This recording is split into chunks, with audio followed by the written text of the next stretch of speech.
Channel நண்பர்களுக்கு வணக்கம். இன்னைக்கு நம்மளோட சேனல்ல காய்கறிகள் தொழில் சம்பந்தப்பட்ட இன்னொரு முக்கியமான அற்புதமான ஐடியாவோட தான் வந்திருக்கேன். அது நல்ல ஐடியாவா இல்லையா அப்படிங்கிறத வீடியோவை பார்த்து நீங்களே கீழே கமெண்ட்ல சொல்லுங்க. இந்த ஐடியா உங்களுக்கு பிடிச்சிருந்தா லைக் பண்ணிட்டு நம்மளோட சேனலையும் சப்ஸ்கிரைப் பண்ணிக்கங்க. வாங்க வீடியோக்குள்ள போவோம்.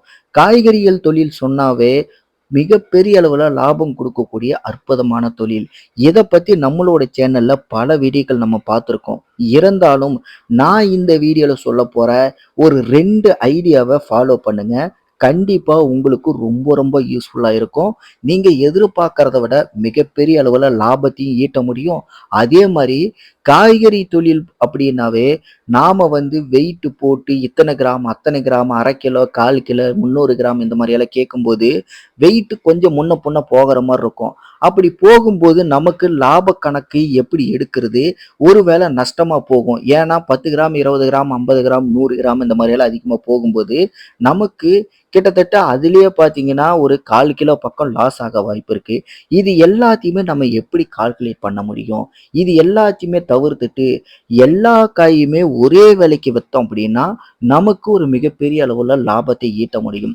ஏற்கனவே இத பத்தி ஒரு வீடியோ நான் போட்டிருக்கேன். அதுல ஒரு சில விஷயங்கள் நான் சொல்லல. அந்த விஷயங்கள நான் இந்த வீடியோல சொல்லப் போறேன். அது மட்டும் இல்லாம, அது கூட இன்னொரு ஐடியாவையும் நான் சொல்லப் போறேன். இந்த 2 விஷயங்கள் தான் இந்த காய்கறி பிசினஸ்ல ரொம்ப வித்தியாசமான ஒரு நார்மலான சின்ன மெத்தேடு தான்.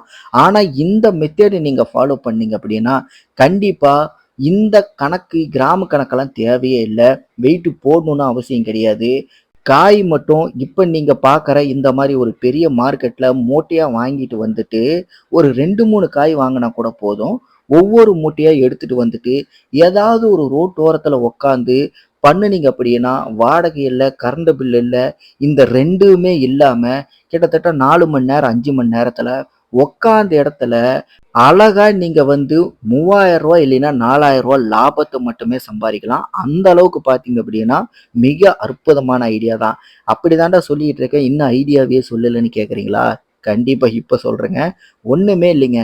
நெறைய இடங்கள்ல பார்த்தீங்கன்னா, கூறு போட்டு விக்கிறத நம்ம பார்த்திருப்போம். அந்த கூறு போட்டு விக்கிறது எதுக்குன்னு தெரியுங்களா?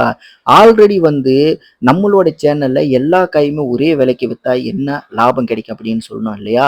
அதே ஒரு ஃபார்மேட் தான் இதுவும். ஏன்னா, நம்ம கிராம் கணக்குல போடும்போது 100 கிராம், 150 கிராம்னு கண்டிப்பா மினிமம் 50 கிராமாவது எக்ஸ்ட்ரா போக வாய்ப்பு இருக்கு. அப்படி போகும்போது ஒவ்வொரு 100 கிராமுக்குமே 50 கிராம் எக்ஸ்ட்ரா போகுது அப்படின்னா, கிட்டத்தட்ட நமக்கு இதிலேயே பார்த்தீங்கன்னா 1/4 கிலோ லாஸ் ஆயிரும். இப்ப 1 கிலோ ரூ. 50க்கு விக்கிது அப்படின்னா, இதுல 1/4 கிலோ போச்சு அப்படின்னா, கிட்டத்தட்ட பார்த்தீங்கன்னா, நமக்கு இதிலேயே ஒரு ரூ. 15 பக்கம் லாஸ் ஆகுது. சரி இந்த ரூ. 15 பக்கம் லாஸ் ஆகுது அப்படின்னா, இத நம்ம எப்படி ஈக்குவல் பண்ண முடியும்? ஏன்னா, அசல்ல லாஸ் ஆயிடுச்சுன்னா, கண்டிப்பா நமக்கு மிகப்பெரிய பிரச்சனை. ஆனா, லாபத்துல லாஸ் ஆனாலும், லாபம் நமக்கு கம்மியா வர மாரி ஆயிரும். இது எல்லாத்தையுமே நம்ம மேனேஜ் பண்ணணும் அப்படின்னா, இத டோட்டலா அப்படியே கணக்க மாத்திருவோம். நெறைய இடங்கள்ல மார்க்கெட்லயும் சரி, வார சந்தைகள்லயும் சரி, கூறு போட்டு விக்கிறத நீங்க பார்த்திருப்பீங்க. அந்த கூறு போட்டு விக்கிறது எதுக்குன்னு தெரியுங்களா? ஏன்னா, இந்த மாரி கிராம் பிரச்சனை வரக்கூடாது. நமக்கு எந்த விதமான லாஸேஜும் வரக்கூடாது அப்படின்னு சொல்லிட்டு, ரொம்ப ஸ்டாட்டிக்ஸா என்ன பண்றாங்கன்னா, 1 கிலோ வாங்குறாங்கன்னா, அந்த 1 கிலோவ பார்த்தீங்கன்னா 5 கூறா பிரிப்பாங்க. இல்லைன்னா 4 கூறா பிரிப்பாங்க. எப்பவுமே 4 கூறு இல்லைன்னா 5 கூறு தான் பிரிச்சிருப்பாங்க அந்த 1 கிலோவ. இந்த 4 கூறு, 5 கூறு பிரிக்கிறதுல 1 கிலோ பார்த்தீங்கன்னா, குறைந்தபட்சம் எப்படி பார்த்தாலும் ரூ. 30 ரூ. 40 ஹோல்சேல் ரேட்டுக்கு வாங்கியிருந்தாங்க அப்படின்னா, ஒரு உதாரணத்துக்கு ஒரு ரூ. 50ன்னு கூட வைக்கலாம். அப்ப ஒவ்வொரு கூறுலயுமே பார்த்தீங்கன்னா, கிட்டத்தட்ட ரூ. 13 ரூ. 14 இருக்கு. சரி ரூ. 15ன்னு வச்சாலும் கூட, இப்ப 4 கூறுல கணக்க பார்க்கும்போது கிட்டத்தட்ட ரூ. 60 வந்துருச்சு. இத நம்ம விக்கணும் அப்படின்னா, எந்த விலைக்கு விக்க முடியும்? இப்ப ஒவ்வொரு கூறுலயுமே பார்த்தீங்கன்னா, ரூ. 15 முதலீடு இருக்கு. அத ரூ. 20க்கு விக்கும்போது, கிட்டத்தட்ட நமக்கு எக்ஸ்ட்ரா எவ்வளவு கிடைக்குது? ரூ. 20 தான் லாபம் கிடைக்குது. அதனால தான் நெறைய பேர் என்ன பண்ணுவாங்க அப்படின்னா, இத 5 கூறு, 6 கூறெல்லாம் சில இடங்கள்ல விக்கிறவங்க இருக்காங்க. ஆக மொத்தம் ஒரு தட்டு எக்ஸ்ட்ரா போக போக நமக்கு வர்றது எல்லாமே லாப கணக்குல தான் வரும். நான் சொல்றது பார்த்தீங்கன்னா, ஒரு ஆவரேஜான ரேட்டு தான் நான் சொல்றேன். அந்த ஆவரேஜான ரேட்டும் உதாரணத்துக்கு தான் நான் சொல்றேன். ஆனா உண்மையிலேயே எல்லா காயுமே இந்த அளவுக்கு கூறு போட்டு நம்ம விக்க முடியுமான்னு கேட்டா, நெறைய இடங்கள்ல அப்படிதான் விக்கிறாங்க. ஒண்ணுல லாபத்த விட்டு இன்னொன்னுல லாபத்த அப்படியே டபுளா பிடிப்பாங்க. ஒண்ணுல லாஸ் ஆனாலும் அதனோட லாஸ் வந்து இன்னொரு இதுல வந்து லாப கணக்குல ஏத்திருவாங்க. ஆனா அந்த லாஸும் கூட பார்த்தீங்க அப்படின்னா, எப்பவுமே முதலீட்டுல லாஸ் ஆகாத அளவுக்கு தான் வச்சிருப்பாங்க. லாபத்துல லாஸ் ஆகுற மாரி தான் வச்சிருப்பாங்க.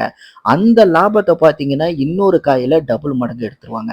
இது வந்து ஒரு ஸ்ட்ராட்டஜி. ஆனா வெளியிலிருந்து வர்றவங்களுக்கு இந்த கடைக்கு போனா, சரி நெறைய கூறு அடுக்கி வச்சிருக்காங்கப்பா. எதையாவது ஒண்ணு எடுத்து போடு எல்லாமே ஒரே ரேட்டு தானே. அப்படிங்கிற கணக்குல நம்ம எடுத்துட்டு வந்துருவோம். இது வந்து ஒரு ஸ்ட்ராட்டஜி. இதுல பார்த்தீங்கன்னா, எப்படி பார்த்தாலும் உங்களுக்கு பாதிக்கு பாதி லாபம் மட்டுமே கிடைக்கும். ஆல்ரெடி நம்மளோட சேனல்ல இந்த மெத்தேட பத்தி நம்ம பார்த்திருப்போம். எப்படின்னா, மொத்தமா ஹோல்சேல் கடையிலிருந்து நம்ம மூட்டையா வாங்கிட்டு வந்து எல்லாத்தையுமே ஆவரேஜா ஒரு விலை போட்டு, எந்த காய் எடுத்தாலும் கிலோவே ரூ. 30 தான், ரூ. 40 தான், ரூ. 50 தான் அப்படின்னு சொல்லிட்டு விக்கிற மாரியெல்லாம் ஏற்கனவே நம்மளோட சேனல்ல ஒரு வீடியோ பார்த்திருக்கோம். அதே மாரி தான் இப்ப நம்ம பார்க்க போற 2வது ஐடியாவும். சேம் இந்த ஐடியான்னு கூட வச்சுக்கலாம். ஏன்னா, காய்கறி தொழில் அப்படின்னு சொன்னாவே எல்லா காயுமே ஒரே ரேட்டு கண்டிப்பா இருக்காது.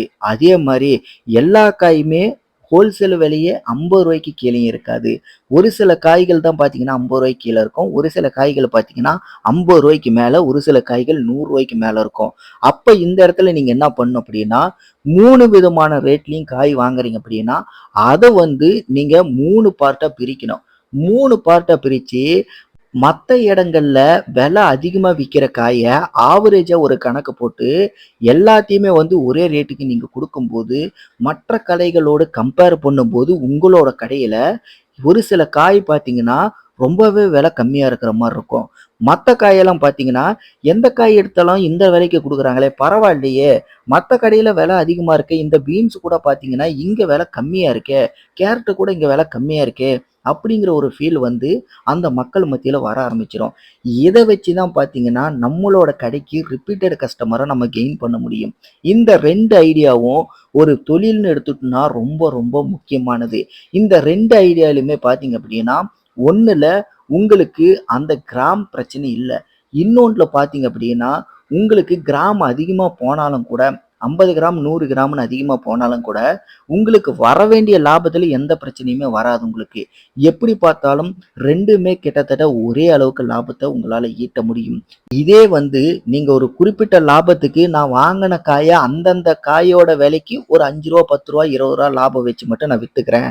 அப்படின்னு சொல்லிட்டு நீங்க வித்தாலும் கூட, உங்களுக்கு அதுல கிடைக்கிற லாபம் அப்படிங்கிறது ஒரு ஆவரேஜான கால்குலேஷன்ல தான் வருமே தவிர, நீங்க எதிர்பார்க்கிற லாபத்த அதுல ஈட்ட முடியாது. அதே மாரி ஒரு சில காயெல்லாம் பார்த்தீங்கன்னா, நீங்க விக்கும்போது, "அடடா! இந்த காய் இந்த அளவுக்கு விலை அதிகமா இருக்கிற மாரி இருக்கே.